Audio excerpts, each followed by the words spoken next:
how to create the ultimate one-page account plan. This is going to give you everything you need to identify opportunities, improve relationships with your clients, grow revenue, create value, reduce risk, all that fantastic stuff.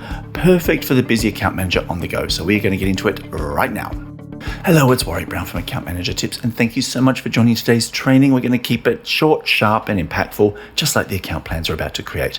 Now, why do you need an account plan? Because they're kind of like your compass, it's your North Star. It's the map that shows you where your client is today, where they want to be tomorrow, and how you're going to get there. It really is the process by which, you learn about your client's objectives, you decide the actions that will help achieve them, set your targets, uncover potential risks, and, opportunities to drive additional revenue.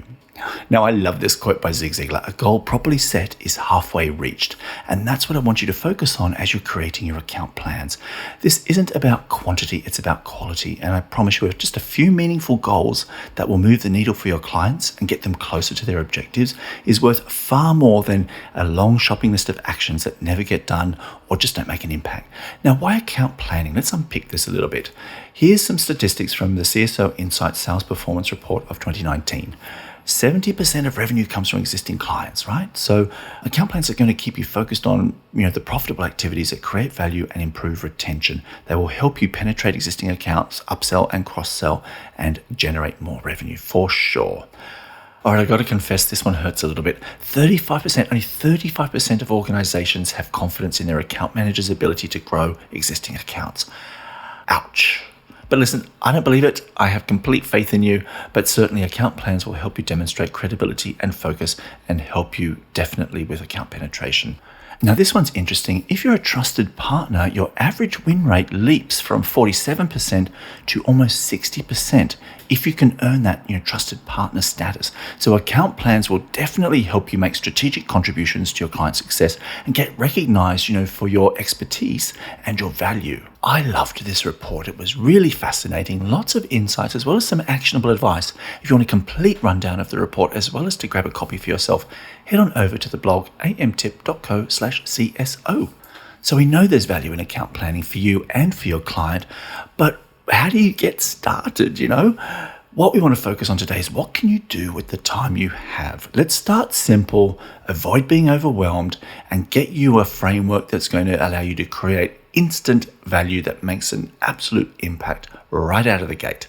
Now, to get the most out of this training, I would suggest you grab a copy of the one-page account plan template at amtip.co/1 so you can follow along as we go through each of the sections, and I'm going to break it down. So let's get into it, huh?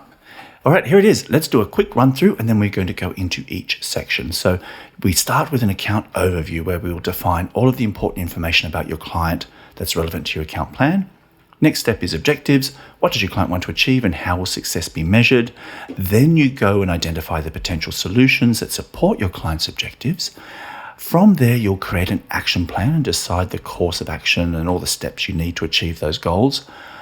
Change management. Now, that's something you're going to consider as you evaluate your chances of success, and I'm going to give you some tips there. Implementation is the next step, getting close to the end, which is where you agree the actions, assign owners and due dates and all that sort of good stuff. Then you move into sort of the review stage. How do you and when do you and where do you regularly review and adjust your plan as new information comes to light and things change? All right, before you start, here's a few things to keep in mind. Don't make this too research heavy. Write down what you know today. Don't worry if there's going to be gaps. You'll fill them in over time. Otherwise, you may get stuck in this analysis paralysis, endless research, constantly questioning yourself. Let's use some of this, startup mentality, minimum viable product as we approach this one-page account planning. Keep it simple. You really do only need a couple of solid objectives for your plan. You don't need a big long list. You can always add stuff later, but we want to kind of get it off the ground and we want to make it happen quickly. So start small.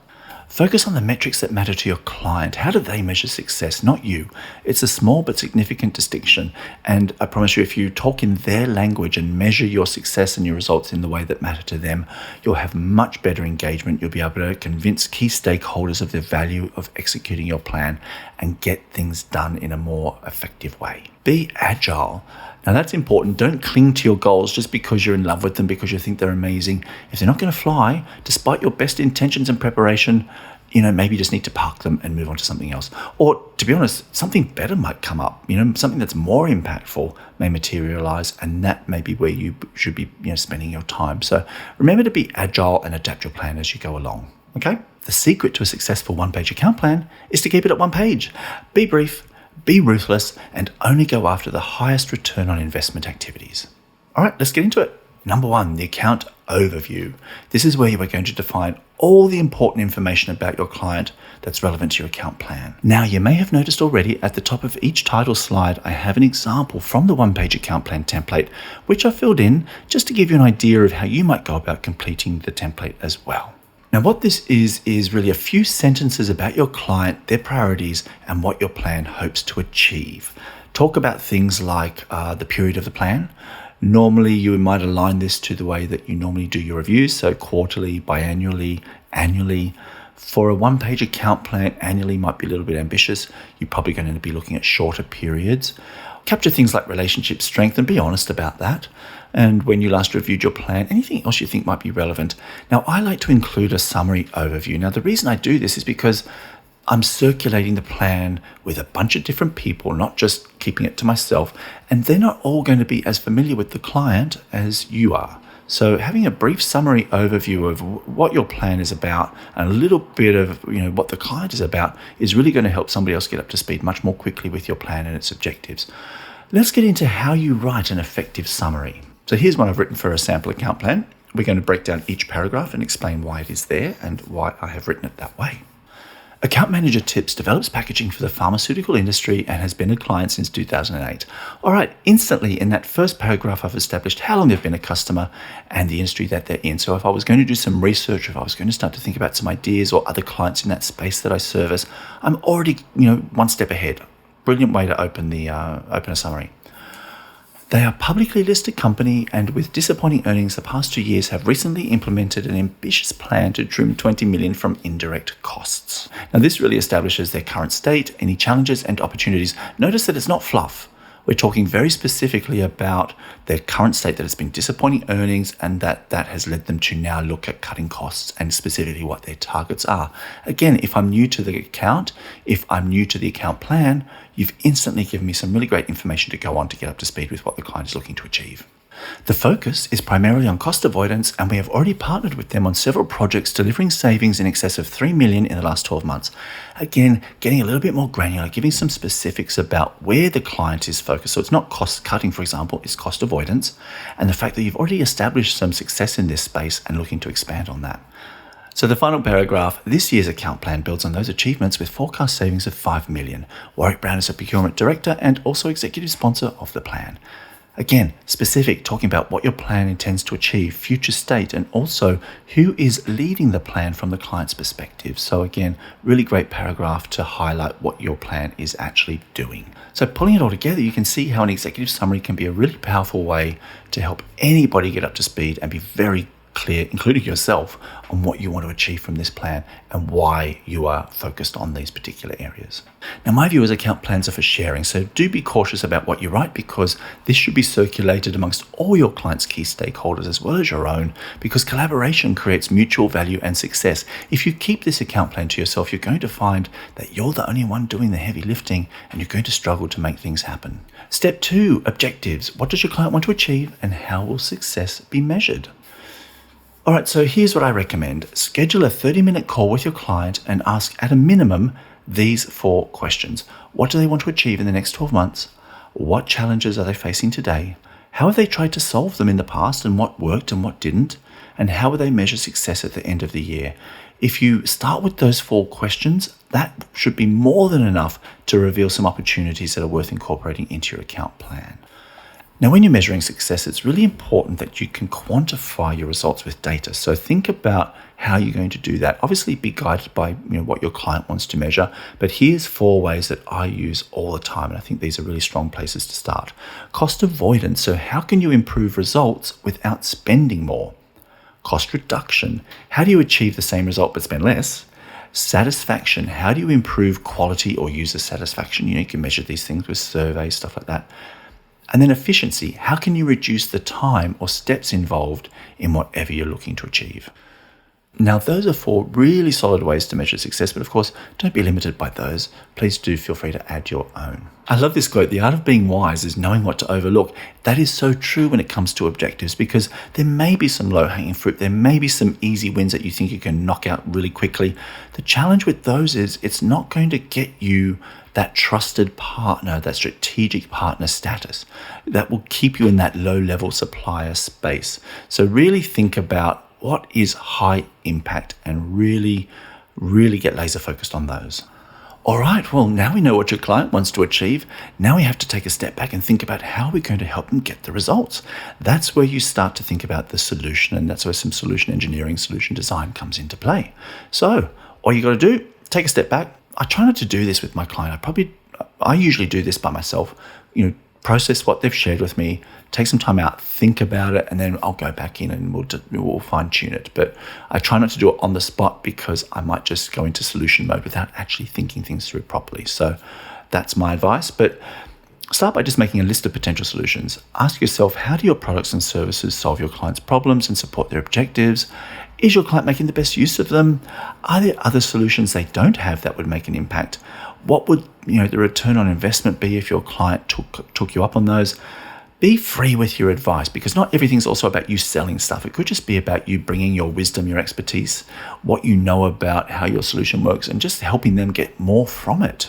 All right, now you've identified the problems, you know the answers. It's time to figure out how you'll make it happen. You want to break down all the solutions into actions and the steps you need to take, and then go back in with your client, discuss those, fine-tune them, and come up with a really clear course of action. Now, it's important you do this because even simple tasks can turn into nightmares. They really can. And by identifying all the steps, you'll stay on track, anticipate issues, and be able to swiftly change course of action if things go wrong. This is a one-page account plan template, so you don't have a lot of space to itemize each step. Stick to the major initiatives, and if it becomes really complex or detailed rather, then maybe think about supplementing your account plan with a project plan. Now, Trello is a free project management tool that will help you stay on top of the tasks associated with your plan. I have set up a Getting Things Done board, and you are more than welcome to copy that for your project plan. All you got to do is visit amtip.co/GTD, and it's all yours. Great acts are made up of small deeds. The journey of 1,000 miles begins with a single step. From little things, big things grow. I've got a million of them, but listen, the important thing is to remember, just those small little steps are going to get you so much closer towards your goals, and you do need to break them down into those small little chunks, those bite-sized chunks, to make progress. Now, change management is something that a lot of people overlook. I think this is an important factor to consider, because just because your idea is amazing on paper, is going to deliver a huge return on investment, doesn't mean that people are going to go for it, because people also think emotionally, not just logically, rationally. And your plan won't achieve success on its own. You need the support of many other stakeholders. Is it worth their time and energy? Will it inspire them to act?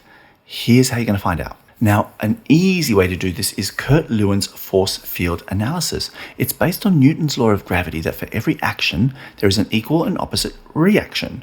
Now, it doesn't matter if you weren't good at science, I'm going to fill you in what that all means. Basically, the benefits of taking action have to outweigh the risks of doing nothing. So from your plan, this is how you break it down. Next to each action, create two columns. Why change is good, why change is bad. Under the why change is good, you're going to list down all the positive consequences of taking your recommendation, of pursuing your objective. On the right, under change is bad, you're going to list down all the negative consequences of pursuing that course of action. Then for each of those consequences, you're going to assign a strength score for each of them and then total them up. So in this example, we have upgrade factory with new manufacturing equipment as the idea, as the objective. On the left, there is a bunch of different reasons why that's such a great idea. And on the right, there's the reasons why it's not such a great idea. And then we've got a score. All we do is add them all up. You can see the force against change adds up to 10. The force for change adds up to 11. So we subtract the force for change minus the force against change, and we get a positive score, which means our chances of success are pretty good. If it's 0 or less, well, your plan's probably going to fail unless you make some changes. Now, how wide does your scoring system need to be? This is 1 to 4. You could make it 1 to 10. It really doesn't matter as long as you are consistent with the way that you apply the scale. How do you know if it's good or bad? Well, that's going to be a little bit of thumb in the air. This will be more qualitative than quantitative. Ask around, do some surveys, look at some data, just check people's opinions, see the reactions to some of the things that you're proposing and see what people have to say, and then see how passionate they are about it. Get the opinion of your main point of contact. Lots of different ways, but you'll get an idea of some of the things that are coming up as objections as well as reasons for change. Put it all together, and there you have it. Now, you don't want to spend a lot of time on this, but just a very quick back of the napkin review of why change is good and why change is bad, and doing some rankings and scoring is really going to help you identify whether your plan is going to fly. And the main reason you want to do this is so you're not wasting time. Because if you go down that long path of trying to get stuff off the ground and it's doomed from the beginning, you could have actually just refined your message or thought about things a little bit differently and set yourself up for a much better chance of success. So use it as you wish, but I think it's a really great way to just understand a little bit more about some of the underlying factors that are going to influence your opportunities for success. By now, you probably realize I love a good quote. Here's another one from Henry Ford. Coming together is a beginning. Keeping together is progress, and working together is success. And that really is the whole purpose of the force field analysis, is to really make sure that you've got what it takes and you've thought about your action plan in a way that is going to invite champions, people that are going to get excited and motivated about your plan, and to manage objections and to know what you need to do to cut them off at the pass. So it takes a village, people. All right, we're done talking. It is time for action. The plan does not have to be perfect. You just want to get started, draw a line in the sand, and go back to your point of contact and assign owners for every action. Set a due date, and listen, make sure they have some responsibilities in this plan too. They're not just passive participants. They have to be active, and they have to make some effort here as well. You can't be the only one doing the heavy lifting. Now, once that's done, you want to get this formally signed off by your main point of contact. Why? Accountability. They'll be more invested in the outcome if they've formally agreed to implement it. It doesn't have to be anything, it's not a legal agreement. Just get it in one. Just send a simple email, something like, please find attached our account plan for this quarter, and give it a bit of it, talk it up a little bit, get them excited about it, and then just ask them to reply, confirming that the plan meets with their approval, and you'll get started right away. Once that's done, get cracking. But, a tip is to circulate the plan to key stakeholders, internal and within your client's organization, just so they know that it's all been done, agreed, committed to, signed off, and that you're now going to be launching the plan and working on it through whatever period the plan is for. Now, I don't mean a company-wide broadcast, but certainly to the people that matter in your organization and theirs, let them know that the plan is live and it's happening, and they will feel so much more a part of the process and much more invested in its outcomes. And that's what it's really all about, because it's not just my plan, it's not just your plan, it's our plan, and you want your client to feel very much that. Now, a big part of this is the final step, which is review. You need to regularly review and adjust your plan as new information comes to light, as things do change. Make sure you dedicate regular time, not just you, but with your client as well, to review your plan to ensure it's on track and generating the results you expect. Remain agile and adjust as needed, as we've discussed. Most account plans fail because they're ignored. Others are invisible because you don't dedicate the right time to it and invite the right people. If you're not communicating your plan, you're wasting a precious opportunity. Now, don't fall into that trap of executing your plan in silence, only to have a big reveal at the end of the year. Otherwise, for the most part, your client's going to be wondering what the heck you've been doing. All right, now here's a review schedule that works for me most of the time. Adjust this depending on the scope of your plan and what you've got going on. But generally, I would do a bi-weekly email status update on current activities on the plan. Monthly, I would schedule a 30-minute account plan update call to my main point of contact, and maybe some other people depending on who's involved in the plan. And you may need to do this a little bit more often if you've got lots going on, but typically monthly is fine. And then quarterly, I'd collaborate with my client on a 1-hour progress report, including successes to date, roadblocks, any unexpected events, new opportunities, and decisions that need to be made to move the plan forward. Now, here's some extra steps you may want to take.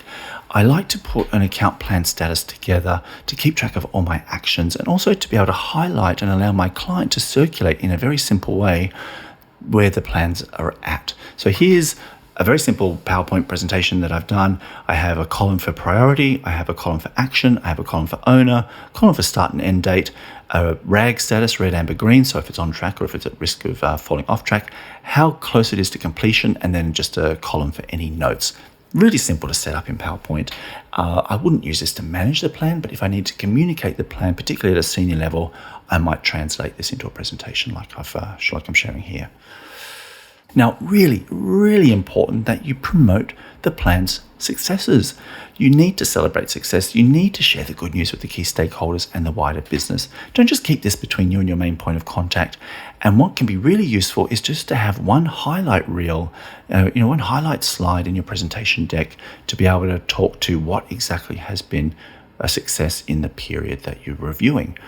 Look at this. It's literally 4 panels plus a couple of icons, and I have demonstrated 4 key areas where we've achieved successes in my plan. This can be embedded in an email, it can be shared on an intranet, it can be included in a presentation, and you've made it really, really, really easy for your client to celebrate the good news within their organization. They look good, everybody else looks good, and you look good too. So this is a really important step if you want to move to trusted advisor and you want people to know what you're doing and the contribution that you are making to the success of your partnership.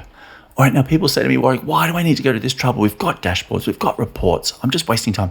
Well, let me tell you, if you present your information, your plan highlights in a visual way like this, you're controlling the message.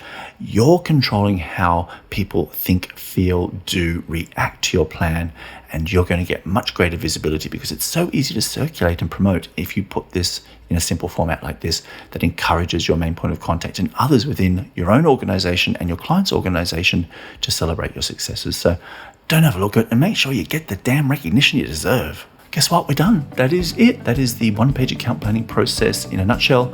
Let's have a really, really quick recap of the process. You start with your account overview, then you call your client and discuss their objectives and how success will be measured. Go back and think about your solution, come back to your client with an action plan, and together agree a course of action and all the steps needed to achieve your goals. Then you want to just have a quick look at those activities and see if they've got a chance for success with the force field analysis, what's good, what's bad, and then come up with a score. Implement, agree the actions, assign the owners, and make sure your client signs off on the whole thing, and then introduce a regular review process, including celebrating your successes and making sure the right people know about it. All right, now one final favorite expression. The past was once the future, so don't delay, start today. I wish you all the success. I'm sure the future looks very bright. I can't wait to hear about the impact that you're making with your clients, and I hope you've enjoyed this video. If you want to stay in touch, please do. Check out the blog, accountmanager.tips. You can find me on the social media platform of your choice at Warwick A. Brown, or tag me on social with the hashtag AMTips. Look forward to keeping in touch, and I will catch you guys soon. Bye for now.